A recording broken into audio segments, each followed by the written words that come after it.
What are your thoughts on the higher power language in 12-step fellowship literature? So it's easy to read 12-step literature and kind of get this new agey vibe to it because it's not religious or it's not following any particular doctrine. Some people take a big issue with that. So you as a pastor coming into this, did you have any issue with this kind of ambiguous spiritual language, higher power, all that kind of stuff? I didn't, because I had very clear boundaries and definitions of what my higher power was. It also didn't bother me that it was that language.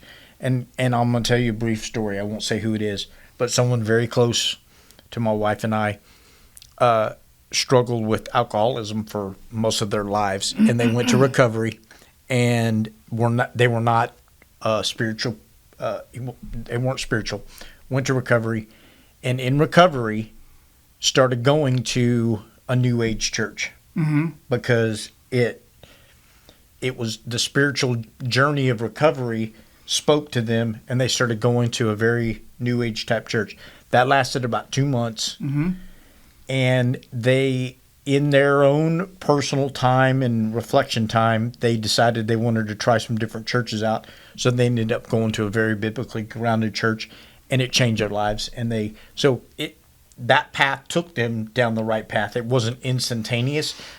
I say that in saying, when somebody walks into that meeting, they may have never heard a Bible story in their life. They don't know who Noah is or Moses or whatever, right?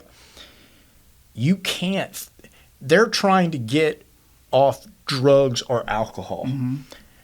In the 12 steps are a great way to start. I don't think you can hit too many people with that. I think it's religion, politics, whatever you want to say, all those things you don't want to talk about at Thanksgiving dinner table. Yeah. I don't think you want to get into that in recovery meetings, because then the main thing is not the main thing anymore.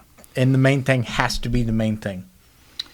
I think I like the way the 12 steps approach spirituality, and as a Christian myself, I appreciate the fact that it's not focusing on particular beliefs, and it's kind of letting people the 12 steps to me are more of a stepping stone into a spiritual life. Yep. It's not trying to be the spiritual life. Exactly. It's not a gospel. It's not a doctrine. It's just a framework. That's it. And so you can kind of plug that in. I've seen people come into meetings and have no belief at all, or have a deep resentment towards that's the more than faith. That happens a lot more than and so they might come in and they may know all the Bible stories, but they're angry at it because of the bad experience that they had.